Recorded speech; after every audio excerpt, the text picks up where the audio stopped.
Hello, Neil. Hi, Cal. How are you? I'm doing great, thank you. So here we are, Season 3, Episode 9. And first episode in the new studio. Yep.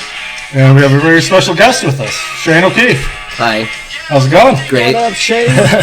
Thanks for being here. Thanks for having me. Absolutely. I'm so excited to have you here with us.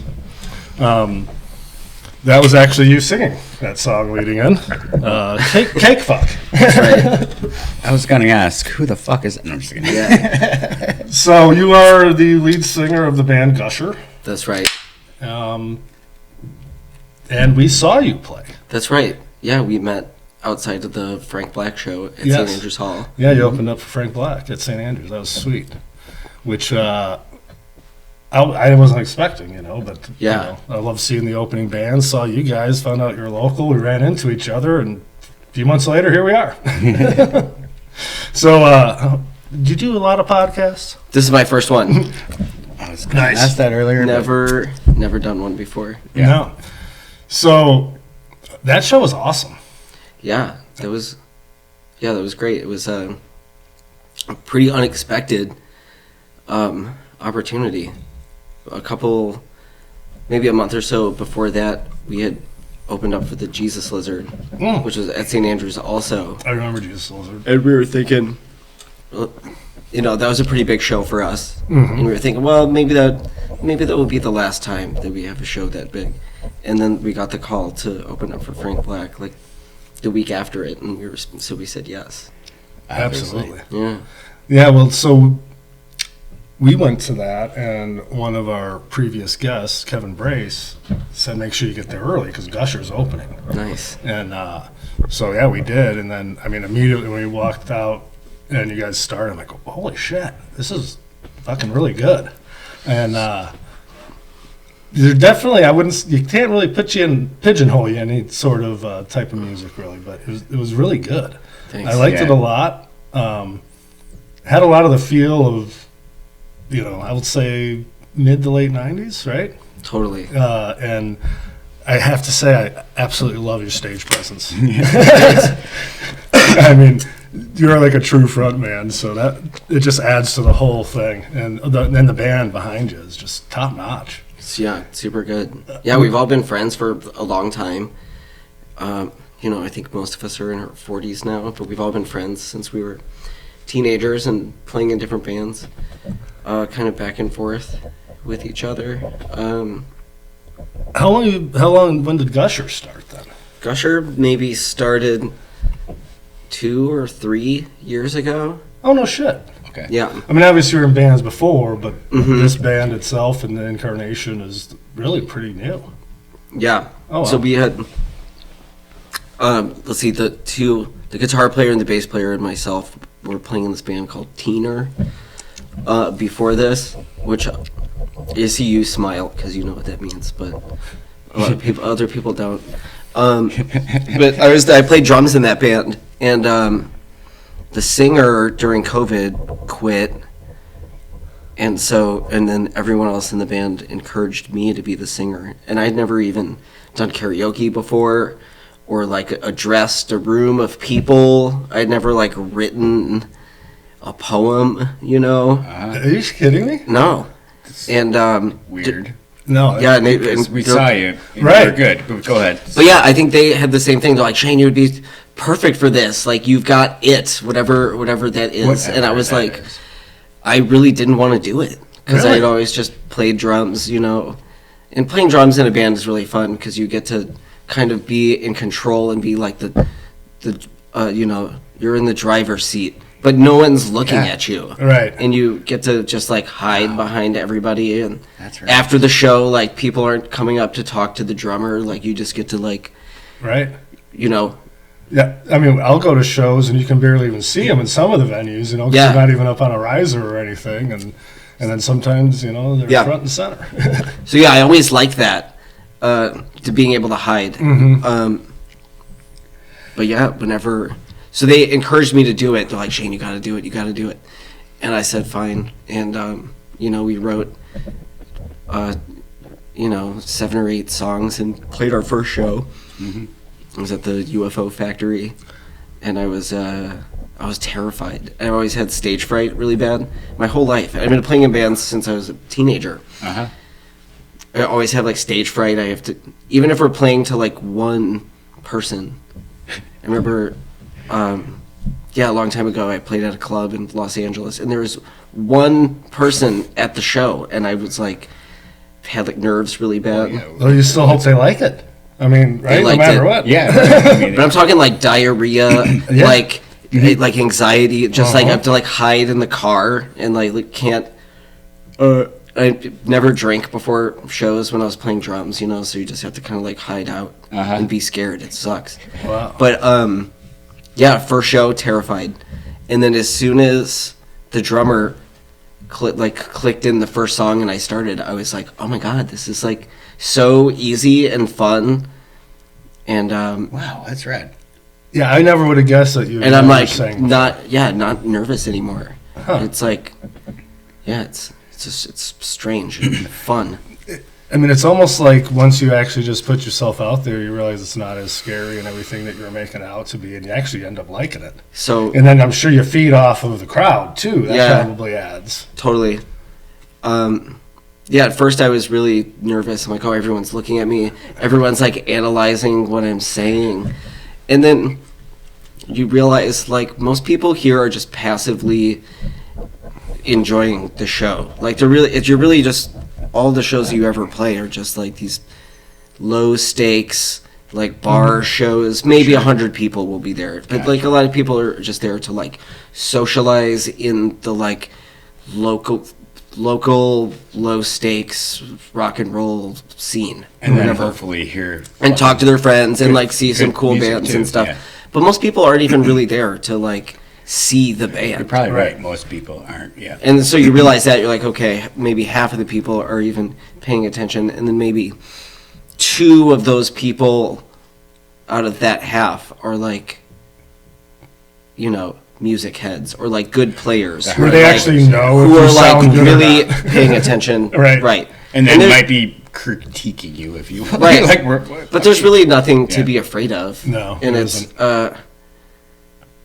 there's nothing to be afraid of. That's what I found out with like this. You know, I was the same type. You know, anxiety ridden, even like through soccer and doing very well and all that. But it was still terrifying every time I would go out there. Mm-hmm. If you don't have that, then why? You know, right? And you know, you just hope you can. I found a way to kind of channel that back then. Yeah. You kind of probably did too with music when you talked about being the drums and trumpet kind of in the back, right? You at least found a way to channel. And then, like with this, I was terrified. I still don't like hearing my voice or watching. Sure. Usually that's because I've had too many beers, and then I'm like, you know. But you know what? The more I do it, and the more you just talk to people and realize no one really gives a fuck. And then there's really only about, like you said, maybe 100 people that ever listen to it. Yeah. But no matter what, I'm having fun reconnecting with people, having people like you join us, and you know, learn more about like your side of it all. Well, that was a good catch. So real quick, Gusher, I know we said like late 80s, 90s or whatever, but what style of music are you guys considered, or would you put? I think we all kind of definitely come from the Michigan, like the 90s Michigan hardcore scene. Okay. And you know, whenever we were teenagers and getting into like more obscure rock music, we found like the Michigan hardcore and punk scene was like our thing. I remember we had seen, I think it was in '97, my best friend Jeremy and I, we were friends since high school, went to see the Deftones, and the opening bands was like Quicksand and Snapcase, and we saw Snapcase and we were like, what the fuck is this? It's like really unique sounding hardcore band from Buffalo. Okay. And they're really innovative sounding, but what they're doing wasn't like technically hard. And we were like high school kids, and you know, we had like our high school bands and stuff. And we were like, we can totally use this this palette or this style to like make some crazier shit. And that's but yeah, definitely like late 90s hardcore. Okay. We were like big Nirvana heads too, you know, because we were teenagers in the 90s. Right. And Every teenager now, right? They've become like the Doors or the Rolling Stones. Yeah, totally. Where you're like handed a copy of it, you know, when you hit high school. Yeah. Steve Miller Band. but I mean, It's good. but I mean, that was Nirvana was exactly that was the answer to everything in my head, you know, as like a 12, 13, 14-year-old kid. You know, you're just like pissed at the world and going through puberty and, Right. and Well, that know. was obviously after the fact when it happened. Because like going through that was crazy. Like you went from hair metal to all of a sudden like that, and then music Yeah. just exploded. see, I was like too young. Yeah. It was a little before my time Right. to like see, Right. you know. You didn't have all that angst built up yet. Right. Yeah, in 92 I was listening to like what my parents liked. Right, exactly. Sure. Diana Ross and Rod Stewart. yeah, Rod Nothing Stewart. against. Nothing against. I listened to Rod Stewart this week at There you work. go. Fucking love Rod Stewart. Yeah, what's the Rod Stewart record to check out? You're asking the wrong guy on that, but Neil. I think the one where he has the really nice hair. He's on the cover. I don't know the What- names of their albums. What? The only thing Neil knows 100% about is Sting. Anything Sting, he'll get you. He hates Sting. I don't mind Sting. I know. Talented and great and everything. I was working at a hotel bar once, and as a bartender, and there was a Rod Stewart impersonator who was like sitting down to dinner. This dude looked exactly like like an elderly Rod Stewart with like the hair in the suit and the poise, and he was like on a date with a woman who was probably 40 years younger than him, like a very beautiful woman, and the whole restaurant is they're like, that's a Rod Stewart impersonator. Oh my God, look at this Rod Stewart impersonator. People were going up to him and like getting his autograph. But it was amazing to watch. This guy was such a good impersonator Right. that he had like magic and charisma, and like, if you've ever been like starstruck before, have you ever felt that? Yeah. It's real. And this guy was an impersonator, but he had like air and magic about him. It was like it was like they were meeting the real Rod It was like Stewart. it was like they were meeting That's the real crazy. guy. That's crazy. Yeah, I got starstruck once in an airport in Los Angeles, and I saw Fabio. Oh wow! Fucking Fabio. I was just talking about Who Fabio. the fuck is fucking Fabio? Fabio's in the airport. I'm like, oh my God. It was fun. When Yeah. I shook his hand, you know, and then I was fucking in high school, right? Wow. It was fun. That's Yeah, hilarious. I was starstruck by fucking Fabio. Fabio. I got starstruck once by Sergei Fedorov. That's a good one. I was working at this bar. Maybe I was 19. In this bar that I worked at, like famous hockey players and like sports dudes would hang out there sometime. It was like a I've big. probably been to that bar. It was the Post Bar. Post, yeah, absolutely. Oh, shit. It was a big like cocaine spot, and so like Absolutely. I won't say who, but like yeah, like rich and famous sports dudes they would let them hang out there till like 6 o'clock in the morning, especially hockey guys Yeah. who were big time partiers. Oh, fuck. But We had their. I was like cleaning. Probert couldn't go to Canada forever. Damn. Yeah. You know, I used to have a Bob Probert jersey in the 5th grade. I had just moved here from St. Louis, and my dad was a big like fan of enforcers in general, like Garth Butcher and Bob Probert and stuff. I had so we had a Bob Probert jersey, and I wore it to school, and kids made fun of me because they're like, "That guy's a drug addict. Yeah. The guy's a loser. He can't even play hockey." I'm like, "What are you talking about? It's my dad's favorite player." What are you talking about? He was on Probert and Kosar, man. Yeah. And then the guys that came up after him when they had those runs in the 90s and Maltby, 2000. Yeah. Draper. Oh, God, that was awesome. The old grind line. Yeah, I got to meet Sergei Fedorov, and it was my dad's birthday. And Oh, no I was shit. like, "Hey, will you call? I'm gonna call my dad. Will you wish him a happy birthday?" It's like 4 o'clock in the morning. So I call him, and my mom answers the phone. She's like, "What's wrong?" I'm like, "Everything's fine. Just wake up, Dad." And I'm like starstruck, like I'm like nervous and like Right. shaking, and he's like, "I am just normal guy. Don't worry."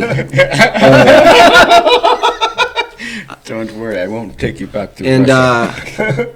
But yeah, he like wished my dad a happy birthday. That's awesome. And he thought I was fucking with him. I'm like, that's fucking Sergei Fedorov. That's Like hilarious. happiest, Federer was so happiest When was birthday. that about? This was way like- back when. This was 2002 or 3. Okay. Okay. When did he? So when did he stop playing? And when did he stop playing for the Wings? I don't remember any of those actual dates around it. I don't remember. Around 2002, he was still playing, right? He was still playing. Yeah, they had Well, they had like won the Stanley Cup Yeah, around. and then, Okay. then he left after. Then he that. left shortly after that. Okay. Yeah. Yeah. That's awesome. I would say probably the most starstruck was, even though it was at Comic-Con, but it was DMC. Sweet. But it wasn't. I didn't actually meet him at the booth. I just happened to be standing there, getting my picture taken with the Swedish Chef. You know, remember from the Muppets? Because that was like my favorite fucking character ever. I remember saying to my son, "I'm like, Avery, you got to get my picture with this."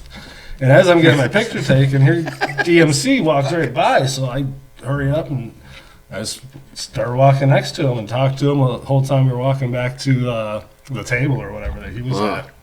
But he was there for the comic book side of things. So his table was like, 6 feet wide, like hardly anyone around. So it Wow. was cool. I talked to him. Probably ended up about 10 minutes between the walk and everything. He's the coolest guy ever. Were there Run DMC comics? I will show you. Yeah, he actually has his own comic books. It's called DMC, right? Yeah. DMC, Daryl Makes Comics. Yeah. And Todd McFarlane or whatever. I remember. Yes, he did at least some of it in the beginning, like the artwork and I think some of When the was extras. this? 2 years ago at Comic-Con. Wow. It was right about when I started this, because I That's went with my shirt and, sign that poster over there. Yeah, I was checking it out. Oh, yeah, actually, he signed that one. That's With, awesome. Run DMC and the Beastie Boys. And, it's like $50 or whatever, to Fuck get it. something signed. But my daughter bought me that poster literally a week before I went to this thing. Yeah. And I'm like, asking her, because she had went, I'm like, can I take my own stuff to sign? And she's like, I think so. I'm like, well, I'll take it anyway. So talking to him and told him the poster I had as we're walking, and he spreads it out on the table, and he's like, man, I remember this tour, and actually, it was really cool. And then I'm looking, he's got these, 11 by 17 prints of like the comic that he signed. I'm like, hey, what about one of those? He's like, yeah, sure. So then he signed that. I'll show it to you after. Sweet. But yeah, it's super cool. I love Run DMC. I know. I mean, they were like the ones that really, I will say, opened it up to like the white people. Sure. For for between sure. that, I mean, the Beastie Boys, you can say, but that wasn't really to me rap back then. Yeah. DMC, Eric B. Rakim, EPMD, all those guys were the ones. Yeah. That, Slick Rick, the Paid in Ruler, full. Paid in full, fucking love it. Love it. And then, but really, DMC were the ones that opened the door, with the whole Aerosmith Walk This Way thing. Totally. Yeah. Which was my first concert. Do you remember your first show you ever went to as a fan? As a fan, it was first one I ever went to was Elton John Oh, nice. That's at the Palace. Wow. When I turned 13, I'd been begging my parents to take me to shows, and they're like, "Okay, we'll take you to a concert." And I wanted to go see. It was David Bowie and Nine Inch Nails Oh, yeah. and Marilyn Manson. And which I figured since David Bowie was playing, I'm like, You might okay, get it. maybe they'll You might take get me. it. And they're like, no. And they're like, what about Elton John? Which, when I was a kid, Elton John was my favorite. Elton John was so No, that is good. yeah. I mean, know, that it was- had to have been you were 13, almost. It was like right after The Lion King came out. About 25, 30 years ago, somewhere in Yeah. that range. Where you saw good Elton John. It was That great. That'd have been amazing. Yeah, he played for like 3 hours. Of course he did. And then, let's see, first one as like a fan. And that was at the Palace. You know what? It was- Palace was underrated for a concert venue. I saw so many great concerts at the Palace. So did I. Yeah, And we both did. when you talk about like arenas and that size, they could have kept that for big shows. Well, if they really wanted They always to. got Just the the Alvarez acts, killer. Yeah. They Yeah. got the acts. But the sound was, to me, the sound was not bad in the Palace. But I think it had to do with the round. Yeah. I more loved than it. anything. So when you're actual true fan. True Your fan. First was Elton John, but My let's see, was at St. Andrews. It was Scott Weiland and the Action Twins. Scott Weiland from Stone Temple Pilots. They had like a solo record that was pretty good, I thought. Said it in the Action Twins? Yeah. Okay. Whenever Gusher played at St. Andrews the first time with the Jesus Lizard, Jeremy wore his Scott Weiland shirt that he bought at the show when we were kids. That's awesome. But yeah. I wish I would have kept all my old shirts. Yep. You know. Me too. Problem is, I wore them until you could see through them, and Yeah. they weren't even See, like one-ply toilet paper by the time I threw them out. Yeah. A lot of them I just gave away. Yeah. Because I would like stop being a fan of the band. I'm like, why do I have Right. 6? You do. You gotta get rid of shit, or you just fucking hoarder. So Weiland, that's awesome. That was your first. So that was kind of in between Stone Temple Pilots and like Velvet Revolver time. Yeah. He was doing solo stuff. I never saw him live, which is one of the ones that got away. Mm-hmm. They'll say. I was never a huge Stone Temple Pilots fan, and I've said this before.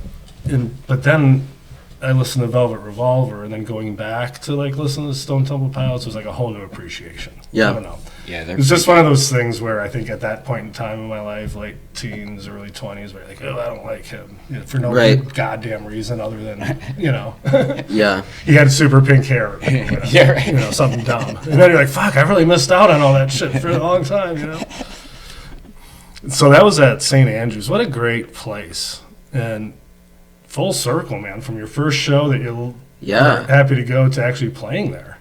Yeah. So you played there a couple times. A couple times. But yeah. That was your first 2 times playing there? Mm-hmm. Wow, that's awesome.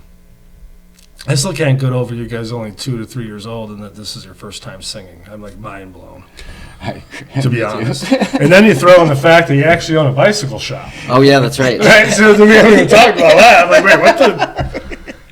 Fuck. Like, I'm divorced now. Maybe I can do something like that.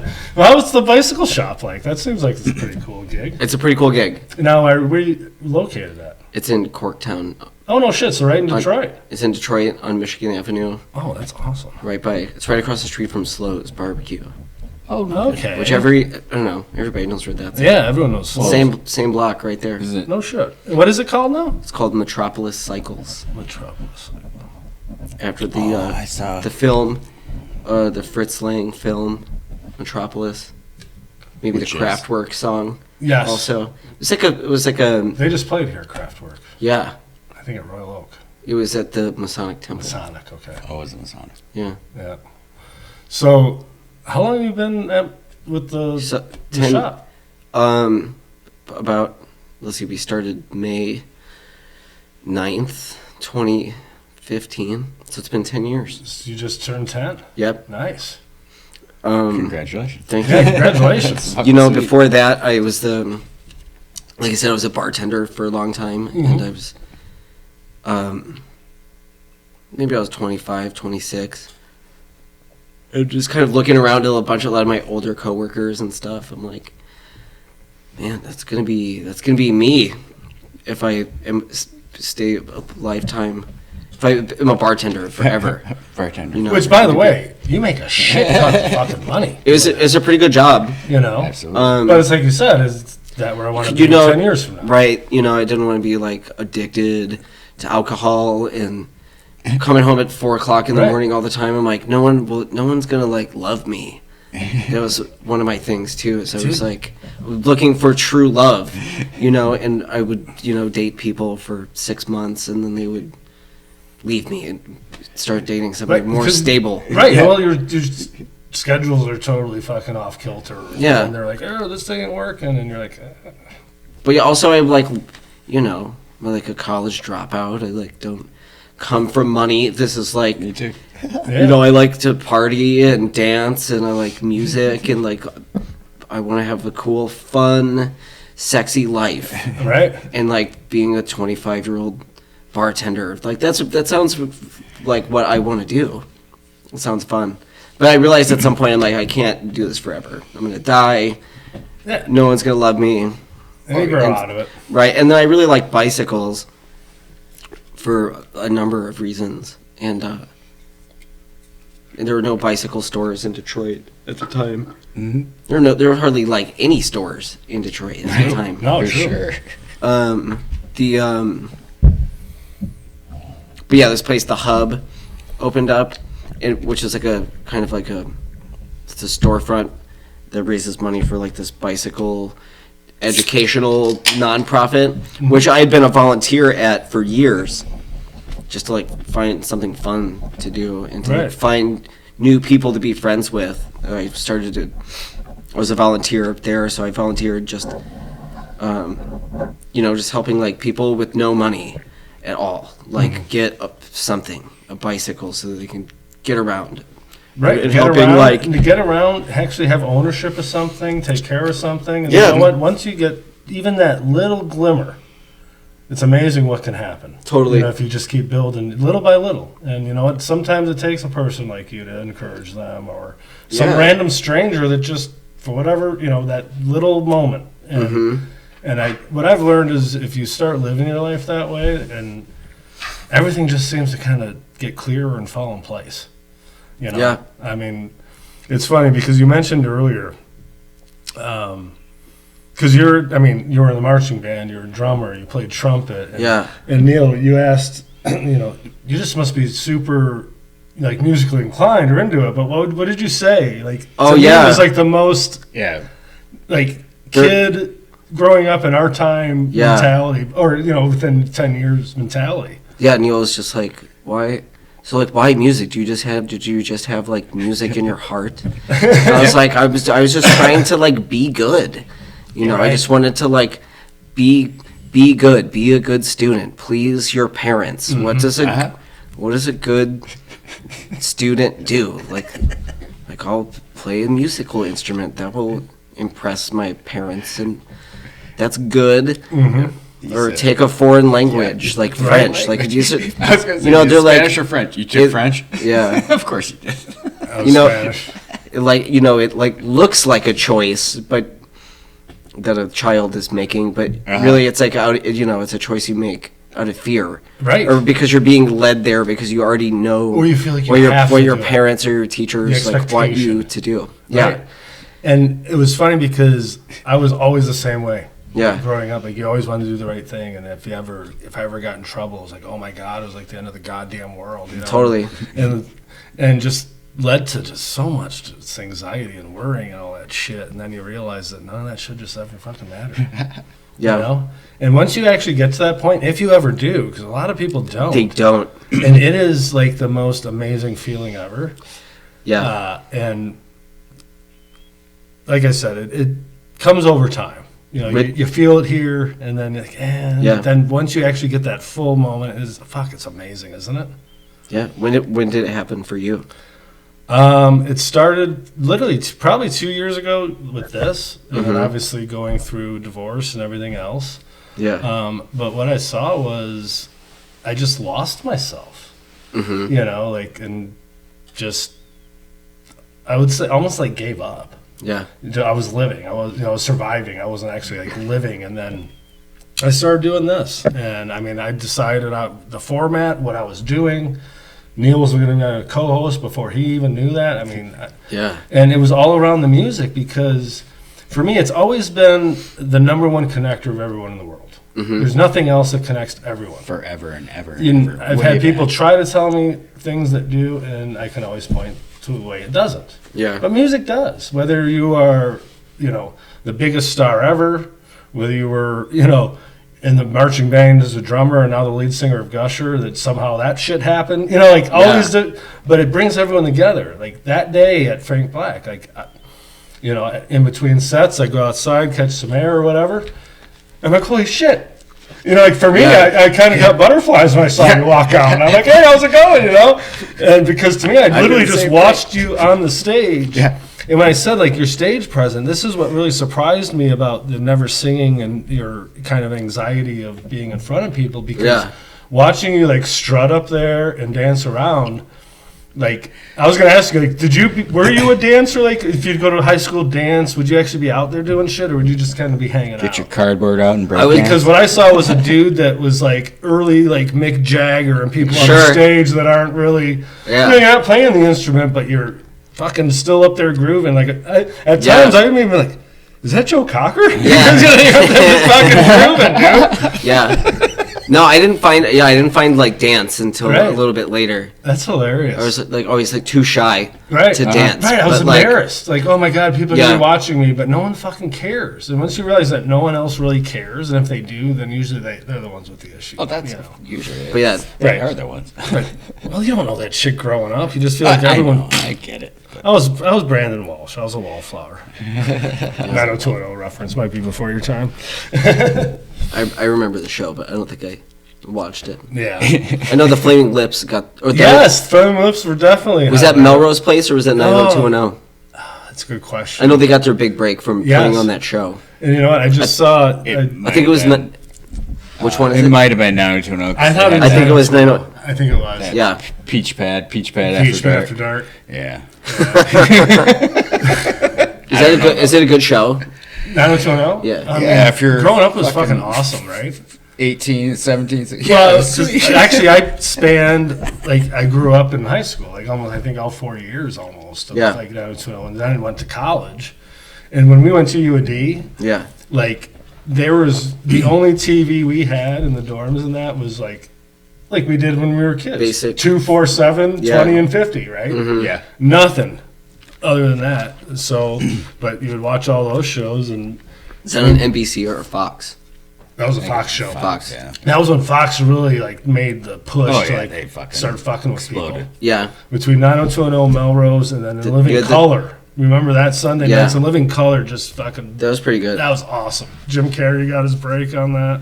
I wasn't allowed to watch it, but yeah, Fox had Yeah. the best shows. Yeah, In the absolutely. 90s. Was Mad- X-Files, The X-Files, Simpsons. Yep. Was Mad TV? I mean, Mad TV, Family yeah. Guy followed after all that Yeah. too. Absolutely, yeah. Mad TV was good. That was one that wasn't really on people's radar a lot, but that was- rivaled like Saturday Night Live and shit. Yeah, for because sure. that was on Saturday. It was better too. than Saturday It was Night Live for a while. Right before Saturday Night Live, right? I thought Yeah, it it was on came- Friday yeah. night. Or was it Friday? I think it was on Friday. It was like Friday at 10 o'clock. Yeah. There you go. Friday at 10. And then Saturday at Saturday. 11. At 11, yeah. Yep.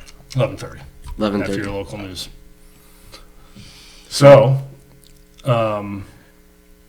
one thing we do talk about, and I'm sure I forgot about something I wanted to come back to, but we'll get there. We'll get Yeah. back there. Our Forever five bands, artists that you couldn't live without if you're on a deserted island.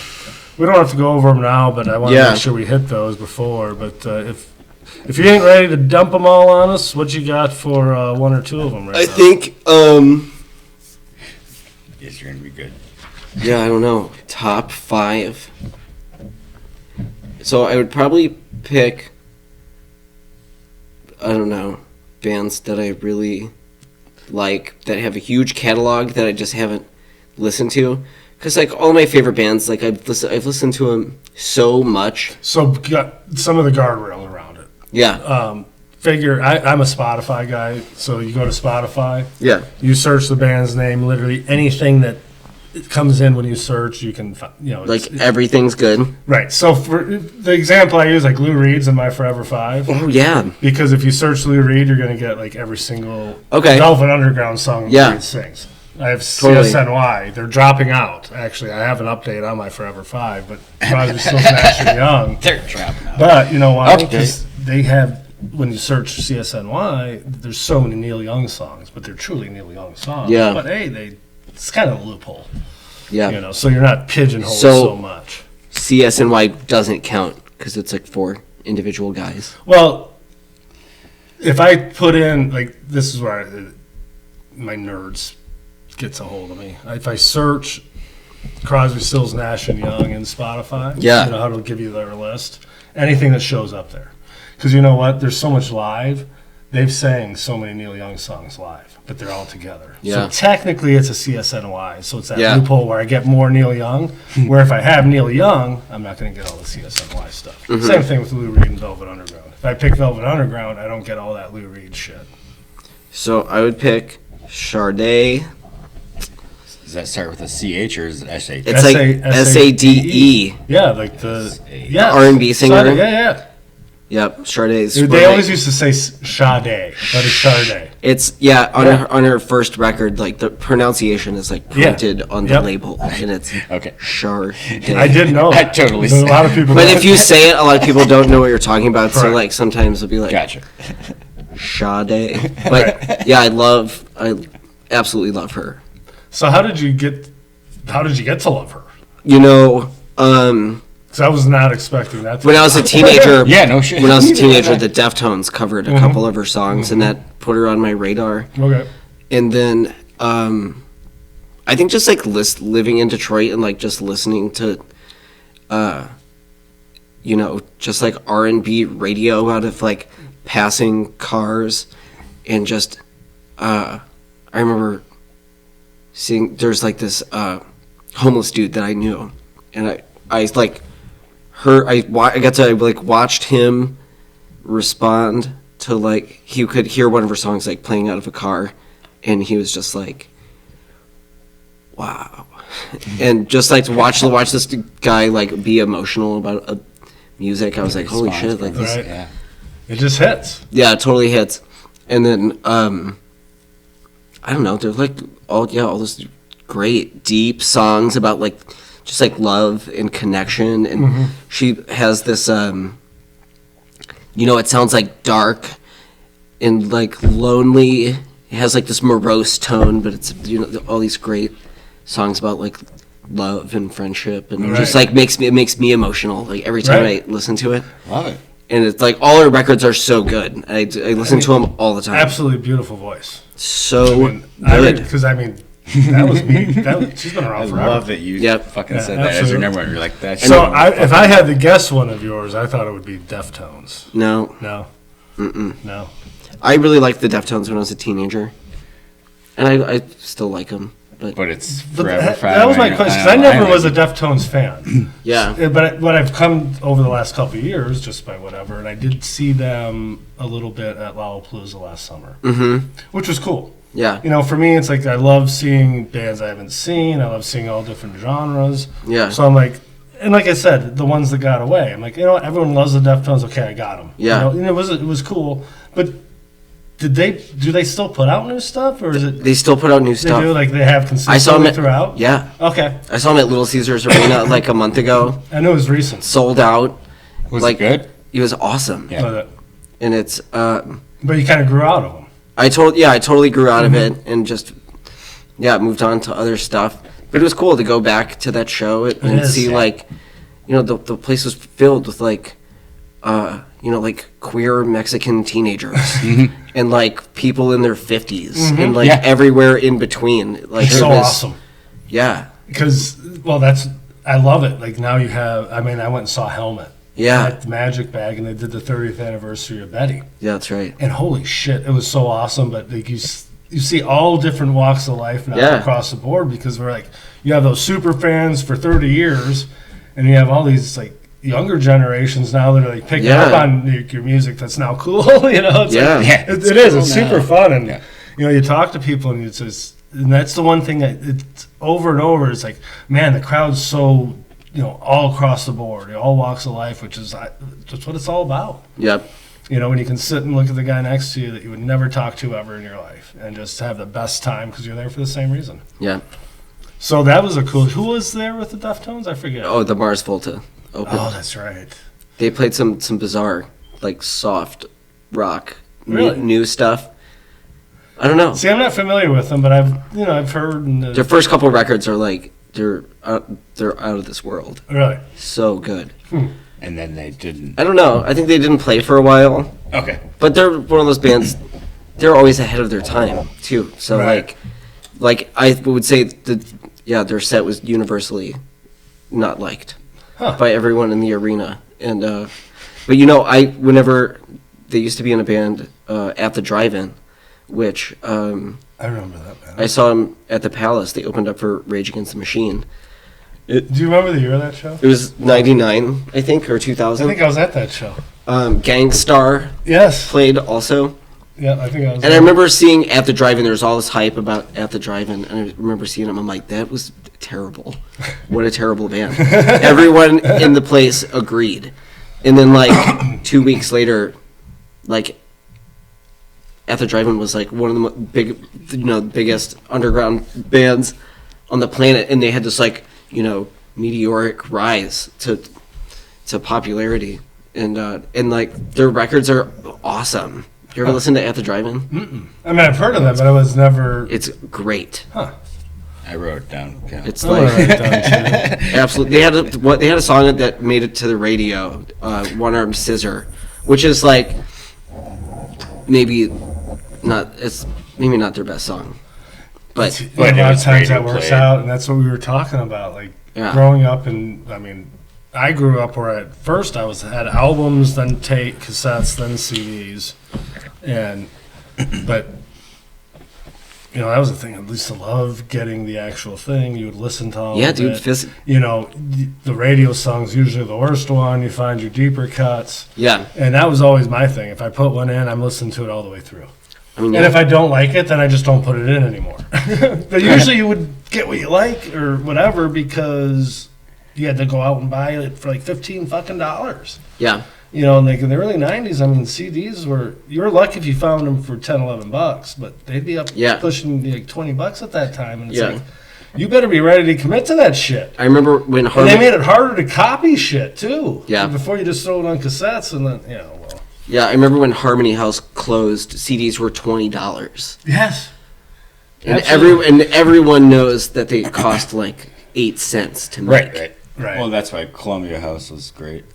Yeah. I still owe them so much money. Yeah. But yeah, So many CDs. Yeah, physical media is, I think, it's so important. And And the vinyl Agreed. people always understood that. Yeah. And now you have people, I think, like vinyl to me is almost like work. Like you have to like really try to. I mean, yeah, dude, You to know. physically move like Yeah. all of your records to a new house. So that's why people are like, Yeah. oh my God, CDs Fucking are the new hard. hotness because they can just stack like so much more in a much smaller spot. They don't Right. really like CDs better. It's just easier. Yeah. That's where we are in life, But no, physical media, we would go on road trips, and everyone, you got your CD. The driver started, you played CD all the way through, and then shotgun. Yeah. And you sure as hell hoped you didn't pull a stinker because you got made fun of for the next fucking 45 minutes to an hour while you listen to the whole fucking thing. Right. I'll never forget when we went to Disney. It was about 2002. We drove for New Year's Eve, and then U of M was playing in the bowl game on New Year's Day. Okay. Is Tampa. that the Rose Bowl? No, actually, it was the Outback that, Bowl. Yeah, it was Outback. It was at Tampa Bay. It was in Tampa Bay, so we Their went new to stadium. Orlando for Back New then, Year's Eve. We drove literally the day of, showed up New Year's Eve, partied our ass off, and then got up at like 9 in the morning and had to drive from Orlando to Tampa because the game kickoff was 11. Yeah. But no, it wasn't. It was. I just remember Lindsay was in the car, your sister, and of course she's last. We've gone through everyone else's CDs on this 20-hour drive, and she's like, "Oh, here, this new John Mayer CD." This was like his very first CD and everything. Like My Body Is a Wonderland bullshit. Yeah. And she puts it in. I think it was me, you, and Keith, and her. And we're just looking at her. I was like, "What the fuck is this?" Blah blah blah. But we did have to listen to the whole thing. And then now looking back, like to loved see it. where he is with like the Grateful Dead guys and shit. Yeah. And like one of the most respected guitarists. Yeah. And everything. Like, what the hell happened in the last 30 years or whatever? We totally didn't even like. We were totally. I mean, like I said, I was always kind of a music snob in my late teens, early 20s. Yeah.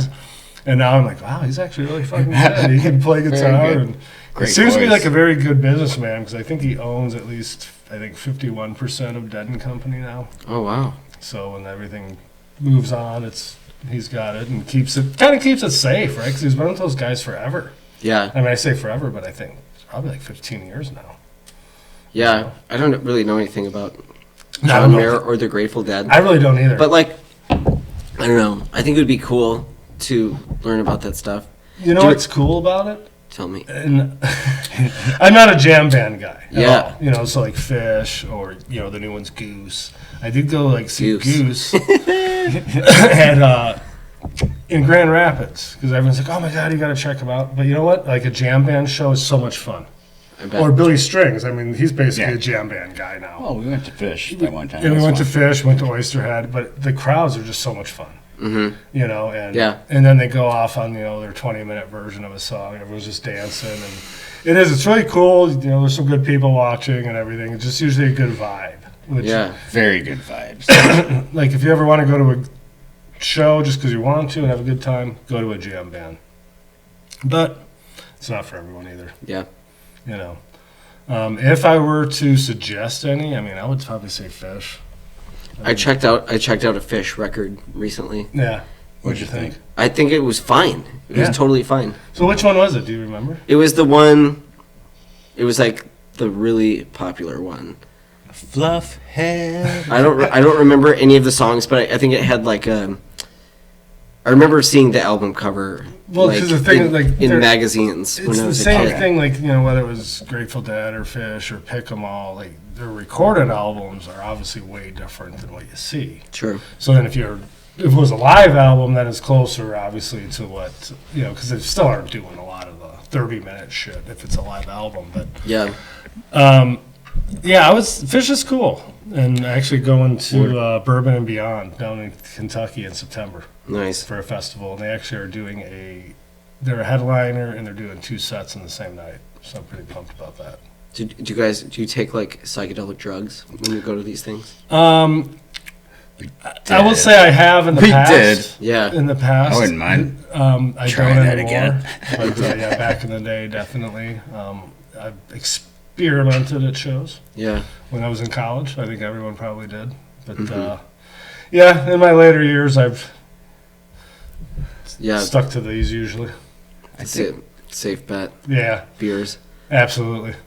As long as you know your limit and you ain't fucking driving. Right. Which, like, oh my God, Uber is such an amazing thing, you know? Totally. Which you get to experience. You're a city life guy. Yeah. Like, up until I moved here with Neil, like, I was country guy. Mm-hmm. Uber and Lyft don't even fucking exist. I bet. You know? And then it's like, moved here, I'm like, oh my God, I can just go over here if I wanted to. This is great. Yeah, I just ride my bike to shows. That's awesome. Yeah. That is awesome. So here's maybe the song was on that Fish album it goes, bag it, tag it, sell it to the butcher in the store, and bag it, tag it, sell it to the butcher in the store. That's all I know. I don't even know the name of the song, but that's probably on the Fish album that you... I'll have to check it out again.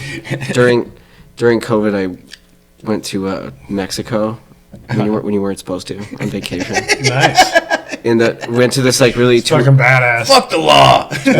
went to this really touristy town, and the whole town was empty because no one was going on vacation. And my girlfriend at the time and I, we made friends with because we were like bartenders and stuff, so we like made friends with all the people that worked at the hotel. And the waiter was this really cool guy, and he like took us to like where like Mexican service industry people go to hang out after work. Like took us to the real spots and not all the like tourist gringo spots. Right. And so he like took me to this like a bar where Mexican bartenders hang out, and there's like, you know, people, you know, buying cocaine in the bathroom. Oh, I bet. And there's like, when you order a beer, It sounds just like they're like after party for a they're beer. like, do you want there's like an extra powder that you can like pour in the beer that gets you more fucked up or something? And I was like, no, I don't know what that is. But I'm hanging out with this, you know, this Mexican bartender guy, and there's a cover band. They're playing American top 40 songs, which, you know, these are not they're not songs that I like. Right. They're like all the worst songs from like American pop culture. Right. And but they're loving it, right? but they love it. Yes. They absolutely love it, and they're playing. That's how they're David playing- Hasselhoff got huge in Germany, by the way. And so I'm like in a room, and I love like the Mexican people are so like just like lovely, Oh. and I think I don't know, I just love them. And Yeah, to see just like a room full of people singing "It's My Life" by Bon Jovi with like tears of joy, and they're just like, now or never, oh, they Shayne. It's now love or it. never. And I was like, It's now or never, Shayne. yeah. And my friend is like, I fucking love Bon John Jovi. And I'm like, and I was like, oh my god, I think I'm a spoiled American asshole. Fuck off. And I was like, but I was like, if these people are smart and have good taste, like maybe I just have like too much access to like American media and like cool culture. And I was like, okay, I'm ready to do like a total reevaluation of like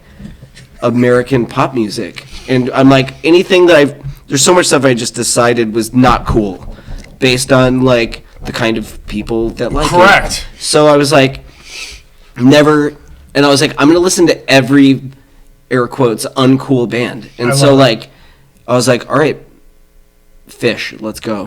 Which Fish, I don't know, it was like a fucking punk rocker. Like Fish is the lamest band. We'd be caught dead.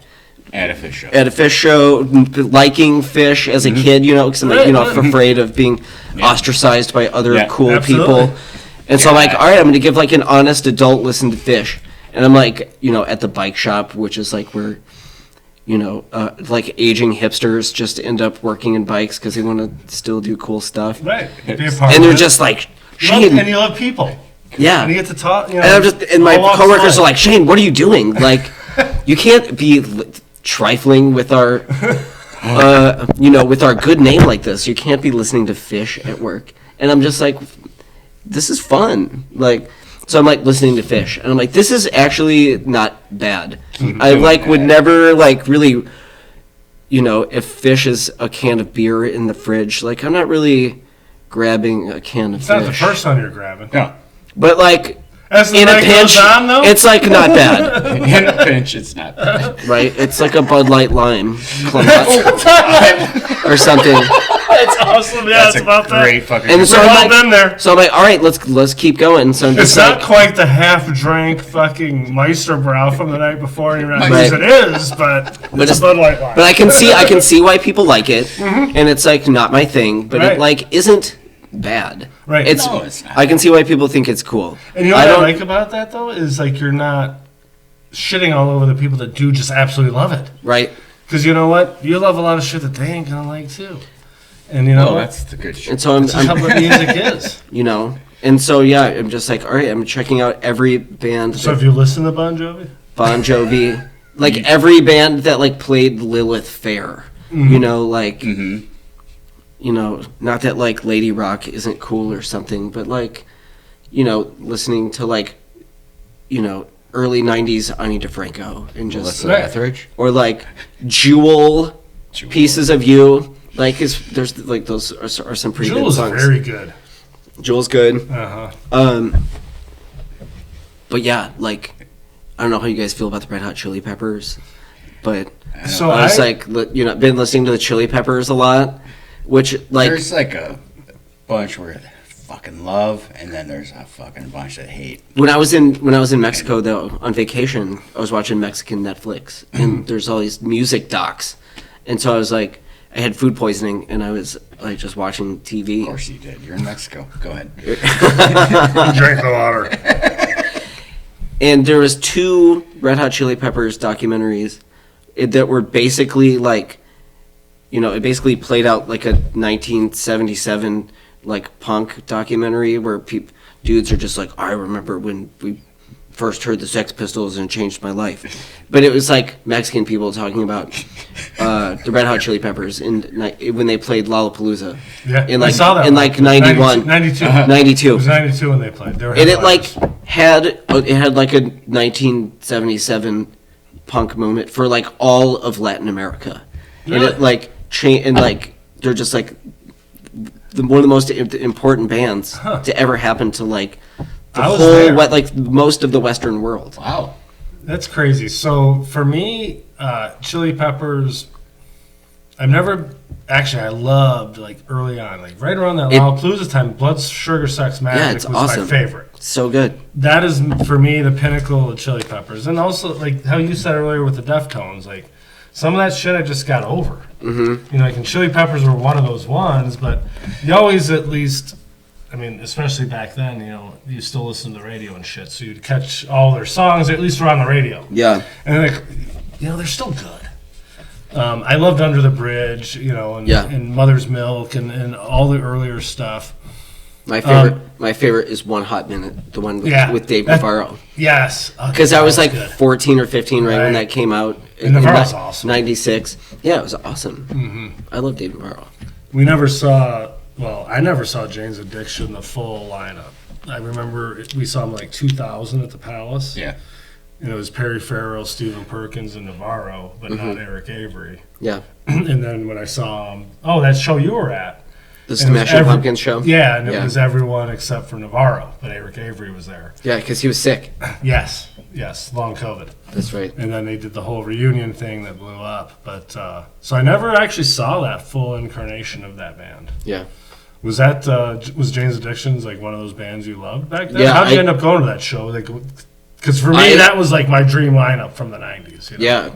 I know. I was like, I loved Jane's Addiction. Mm-hmm. You know, and I'm like an elder millennial, and I always like looked up to. You're borderline Gen X, aren't you? Yeah, but I always like looked up to. I thought like Gen X people were like so cool and so smart. We are. And Jane's Addiction seemed, you know, to the 14-year-old me to be like the thinking person's like rock and roll band or something. Or it was like the intelligent choice. So better than REM, but I fucking love REM. Yes. Yeah, like, but REM was like they were like the brainy, like artsy type, right? Sure. So then to me, like Jane's Addiction, and actually for me it was Jane's Addiction and Smashing Pumpkins. Yeah. They weren't your typical grunge band. They weren't just like, you know, whatever. Yeah. It was different. And especially Jane's Addiction was like super different to me than what everything else was. Yeah. And seeing that show, because I was responsible. The only thing with my kids' names was I got my middle daughter's middle name, and I gave it Jane. Nice. Because Lou Reed's in my Forever Five. Oh, yeah. Sweet Jane. Yeah. Best song ever. Totally. But then Jane's Addiction, Jane says, I mean, that was my wheelhouse growing up. And, you know, love that song. And then seeing it that night with Eric Avery playing on the acoustic. Yeah. Which, I don't know if that's how it always was played. You know, like on recording or that. But that was super cool because he's awesome.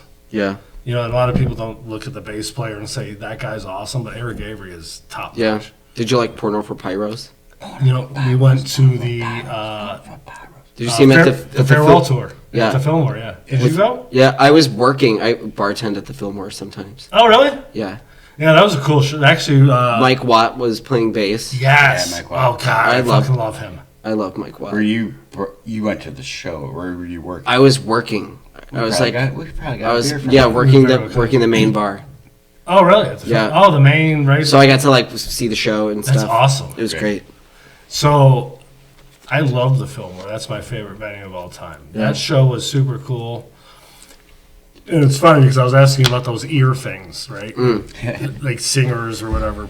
First time I ever remember seeing was Shayne O'Connor. Oh, yeah. She used to wear I that love shit. Sinead. Oh, my God, amazing. Did you ever watch her Grammy performance where she plays Mandinka? Mm-mm.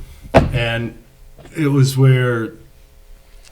It was like one of the first Grammys or whatever where rap was involved or something. Oh, yeah. And Public Enemy got snubbed. And she's got that rap about Ireland. And she's got the thing in her head, like the Public Enemy thing, and she does Mandinka. And it's literally her on the stage. She's like 21 or 22 years old. Yeah. And just fucking kills it. We got chills right now talking about it. Mm-hmm. I mean, she was like the pinnacle of female performers, late 80s, early 90s. I mean, I don't care what anyone says. Yeah, she's awesome. She was great. I just kind of came to love her recently. I've grown more recently to really appreciate her. Yeah, I love. Yeah, Nothing Compares to You. Which is a Prince song, which is crazy. But no, I was at a party. I don't know, maybe 8 or 9 years ago, with a bunch of Gen X dudes, and they're smoking opium, and they're. They were all talking. They were talking about their like teen crushes on Sinead O'Connor. Oh my God, she was great. Who I had like never considered, because the only thing I knew about her was like being, 10 years old and hearing jokes about her on Saturday Night Live. Yeah, because that was the Saturday Night Live where she. And she was like, yeah. Kind of pre, pre Tanya Harding, and like America just like loved to, they just tore her down. It was the butt of every joke, and I was like, oh, she sucks. I'm 10. I don't know anything. You don't know any better. Yep. And so I'm like with all these like high people in their 50s, and they're all talking about how great she is, and they, they're on their phones, and they played the music video for "Nothing Compares to You," and I was like, this is incredible. Oh my god! I went home. And I was like, oh my god. Yeah, and just like immediately just listened to that record over and over. She was so good. And she was so ahead of her time. She has records after that, like 1999. Yeah. God, that whole fucking. My brother was the biggest Shayne O'Connor fan, and like he was like, "Oh my god," like 5-10 years ago. Mm-hmm. Yeah. Oh my god, you should hear this new album by Shayne or whatever. Like she still was just putting it out and doing it, but she still did it on her own terms. That's so cool. And she didn't care if like it got popular, but she was still doing it. She toured pretty much up until the end. Yeah. And you know what I was happy to hear? I believe she actually, I think she died of natural causes. I'm not sure though. I don't remember hearing, because I know she went through some issues in that, and she was definitely a troubled individual through the years. But aren't we she all? definitely, exactly. Exactly. And it just depends on if you're able to get through it, right? Yeah. But if nothing else, she left just a wealth of just music and everything else that lives beyond her, which is amazing. So we've gotten through one of your 5. Sade. Sade. I would choose the Breeders. I fucking love the Breeders. Kim Deal. Lollapalooza. I heard 94 Lollapalooza, I believe, which is probably my favorite one ever. Yeah, I first heard him on the radio and saw the Last Splash video and on MTV. Cannonball. And I thought, I loved that song. Because of the bass line. I used to, after school, come home and just like tape my favorite songs off the radio and stuff, and that was one of them. Hoping they wouldn't talk through the shit. And right? And I was like, obsessed with Nirvana, and they were like big champions of the Breeders. And had like opened for them on like some tours and stuff, and they're from the Midwest.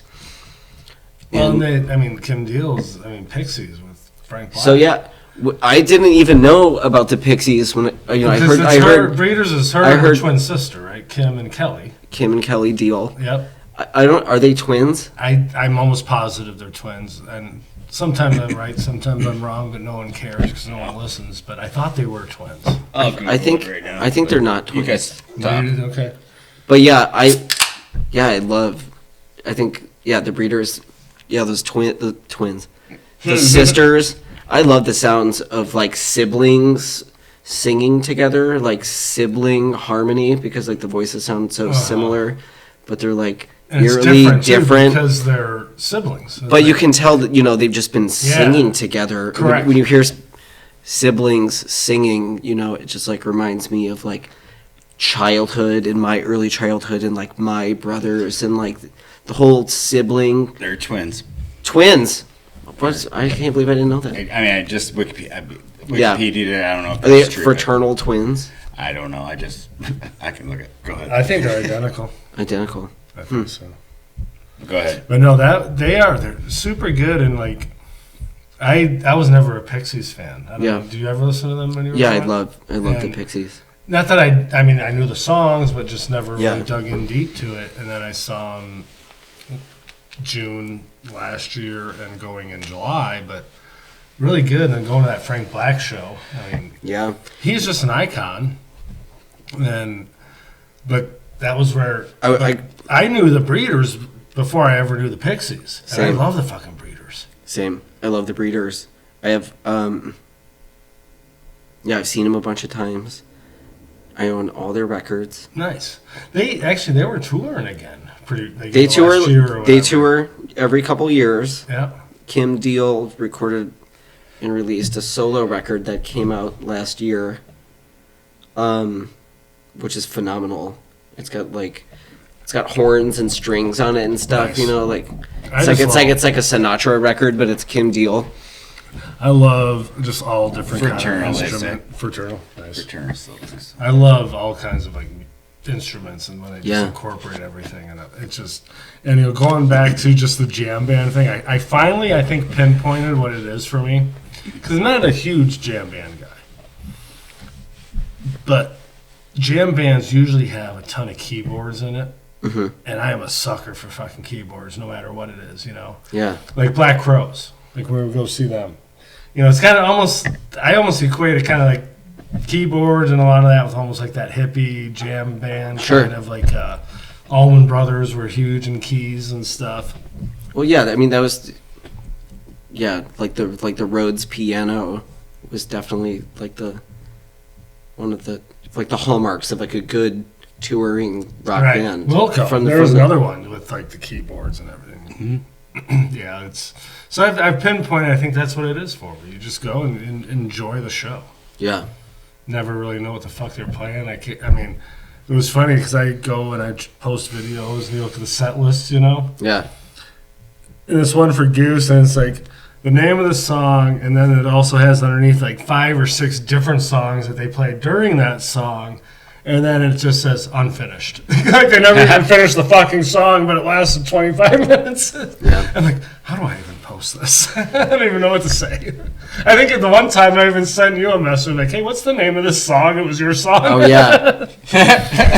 Dude, it is so hard sometimes because I'm horrible with lyrics. Like, Yeah. I don't hear like necessarily the words. I just hear the tones, and Yeah. to me, the sometimes the lead singer is just another instrument. Yeah. And the words don't mean shit. Totally. You know what I realized though? Like you asked me like when I started like opening my eyes or whatever. In the last probably just 2 to 3 months, I've started paying attention to the actual lyrics. Yeah. You know, it's crazy. You know, when you actually start paying attention to that side of it, it's like a whole new fucking world to me now. Yeah. When I was playing drums in bands, you know, I've owned thousands of records and CDs and tapes. I'm just like never really listened to the words. Right. I've still Listen to the drums and how it's like, just how it's assembled. How it goes together. Like different pieces the and parts. geometry of Which the is song, so you know. fucking rad, and like we already said, we're not. Fuck, I can't believe how you guys do it. I'm the worst with Write that. a song A and then put fucking music to it. Right, and I'll figure it out together, and I Yeah. can see why bands don't make it, because I Blows gotta imagine my that can mind. be a fucking process at times, huh? What? Like trying to figure out a song and who's, you know, what we're doing here, and Oh, yeah. going different directions, and I'm sure some That'd be people feel stupid. like, no, the song's fucking perfect because it's like your baby, but then everyone's like, no, your baby's ugly, but if we do this, Yeah. it'll be pretty, you know? It's like, it's gotta be pretty delicate know. at times, right? It can be, pretty delicate, and you know, musicians or people who write songs, like It's very personal. personal, right? People are vain, also, or just like fragile too. And if you know, try to change their idea, they like take it personally, Yeah. or something. I was the worst at that. I'm So, like, like- God, you hate me because, you know, like, no, Yeah. I just thought if you did this, it might be better. You know, like, But yeah, band dynamics. It's like, it's like being it's like any romantic partnership. You Right. know, like they all kind of come Which like is- with their own. Is it more of the kind of the romantic side, or is it a family, you know, like sibling side, or is it both sometimes? Or it just depends on the band, maybe. Because I hear that too, right? But then Yeah. sometimes when you hear that, it's like it's truly siblings, like Chris and Rich Robinson or something, you know? Sure. Where they hate each other for a short time. Yeah, I don't know. I don't know the answer. Probably Probably both isn't. then. Yeah. Yeah, there's. Huh. All right, so who else we got in your Forever Five? We had Breeders and Sade. Sade, Breeders. I would pick David Bowie. I love Classic. David Bowie. Absolutely. You know, he's got hundreds of great songs. What are some of your favorites? I love that song "Fame," Yeah, absolutely. which is a strange song if you're to like write it down or like count how many times the you know, the little guitar lead goes. Like, the song is, like, so weird and all over the place. Yeah, it's And so much. It makes me want to, so much like, music. check out the Beatles or John Lennon, because John Lennon played on that song, too. Well, did you really? Yeah. And, I don't know. My parents, like, didn't like the Beatles, and I just never really checked them out. The Beatles. But Still to this day? still to this day. I think I've chose...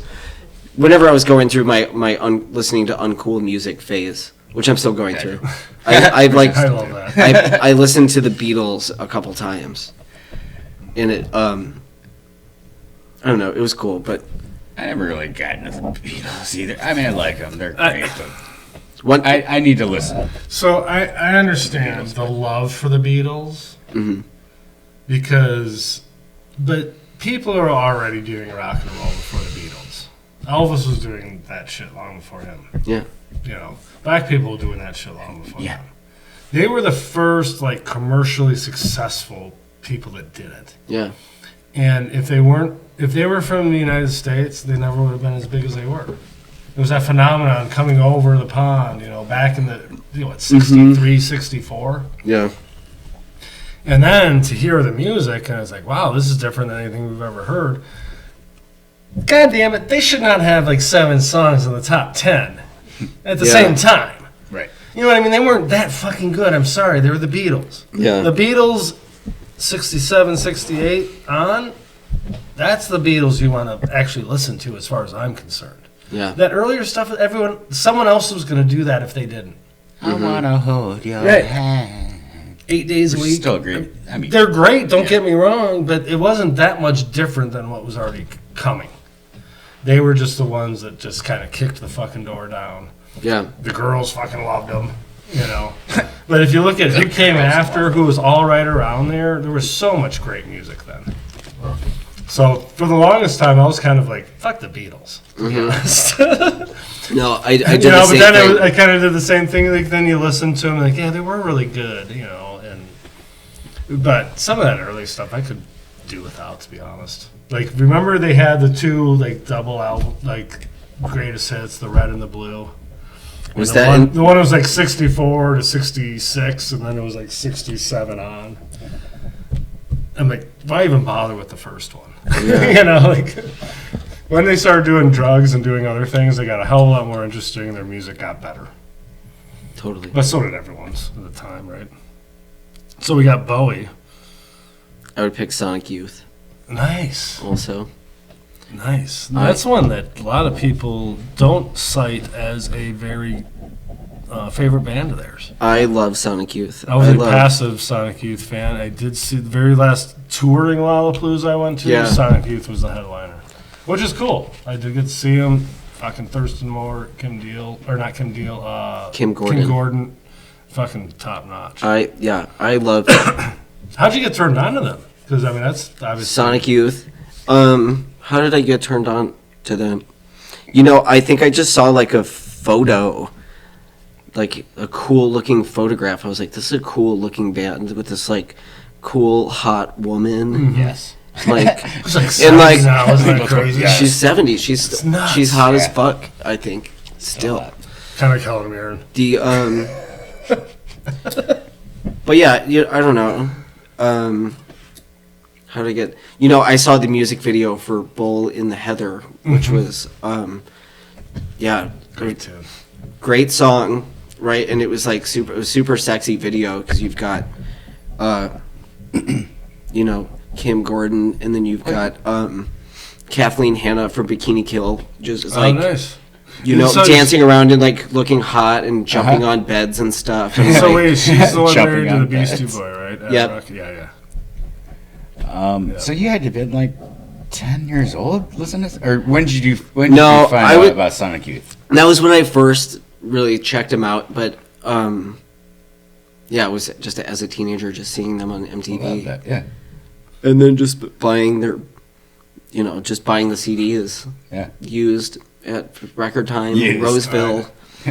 Dude, garage sales are a great place for CDs. I've been buying, yeah, I've sold, well, me personally, I've sold so many CDs at garage sales over the years. Just Yeah. People are like, oh my God, you're selling this? I'm like, dude, I mean, yeah, I ain't got a use for it anymore. But you know what? I'm glad someone's excited about it. You know, that was always the fun part. Like, seeing those guys that look like me going through it, like, and they come out and they got like 9. I'm like, dude, you're awesome. Yeah. You know, just take them. I still buy CDs. Absolutely. I'll buy them off of Craigslist, or just to buy whole boxes and then just filter get the ones that I want, and just then like people would do with albums. Yeah, you know, back and then in just the sell them again. Buy CDs Yeah, from where? What? garage sales. Garage sales. Okay. Yeah. Not on Amazon or online or anything. I don't. Yeah, I haven't bought a new one in a while. I don't know, the record store, People's Records is like the record store by me. Okay. And they don't really have CDs, but they'll have CDs of like local bands and stuff. Right. So I will still buy those. Mainly vinyl or whatever. I like to buy records mostly. Yeah. So number 5, what do you got? Number 5, maybe I would pick Led Zeppelin. Nice. You know, my parents loved Led Zeppelin, and so whenever I came online, like that was just like playing in the car all the time, and got me interested in playing in drums. And John Bonham's great. I love every Led Zeppelin song. And yeah, they're hard not. It's hard not to love. Really, they're truly fantastic. All the way up. Every piece of it is just awesome. Whether it's vocals, bass, drums, guitar. I mean, it's just awesome. And that was one where, I mean, I wasn't a fan of theirs until probably well into college, to be honest. Sure. You know. It was funny. I came home from work yesterday, and that's right. When the Levee Breaks, is that the name of the song? Yeah. They don't play that on the radio. I listen to the radio. Yeah. Radio's great. That's a super sexy song. When the Levee Breaks, they don't play It's not the one you always hear on the radio. They don't play that on the radio. I'm like, yeah. Holy crap, they're playing this. And I fucking backed in. Like, I fucking opened the door. I had up to 30, and Cal was in the garage. Like, the green room. Yeah. Is that the song where he's talking about, he's like I'm gonna love you till the juice runs down your leg? If doesn't he say that in that song? I'm not a lyrics guy, but I sure hope so. That's an awesome lyric. I sure hope so. Yeah, but I mean, just everything. So Led Zeppelin. I think Led Zeppelin is my top, my forever 5, for sure. Because every song is, like you said, so good. You can't even say, "Oh, that's a shitty song."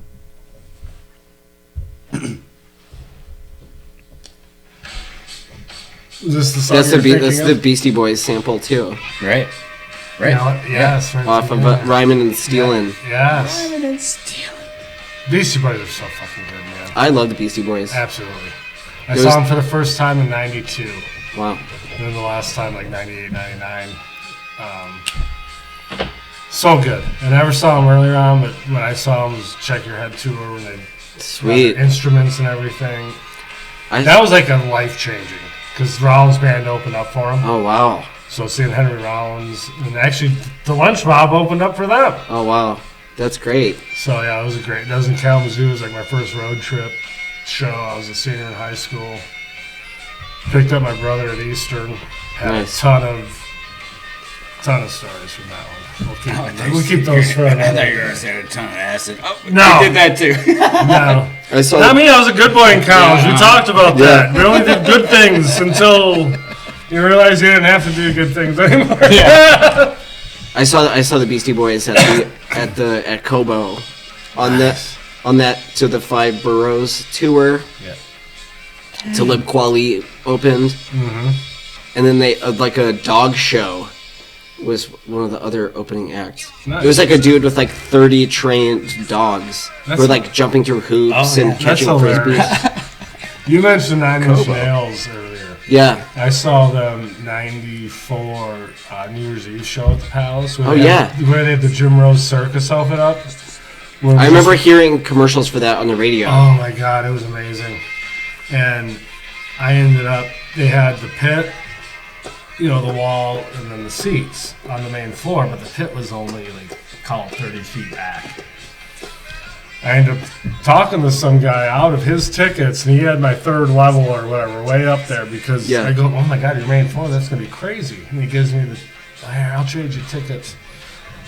We were right on that board on this side of the pitch. It was the best fucking show ever on that New Year's Eve. Oh my God, it was amazing. Are you going to go this time? Because they're doing the big LCA show, I think, 9 Inch Nails. Oh, I didn't know. I don't have a ticket yet, but it's one of those ones where I might pull the trigger once we get there. So, is that the mailman?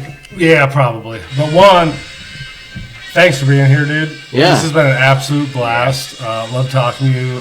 So happy we saw you and actually connected and were able to get you here.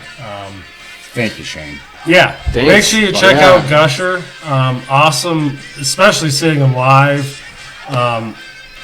Check out all the socials. We'll find out when you're playing. We'll make sure we broadcast that out. Neil, great job. Hey, we're fucking back doing it. New studio. Still kicking fucking ass, though. Fucking right? kicking ass and Peace. Later, bros.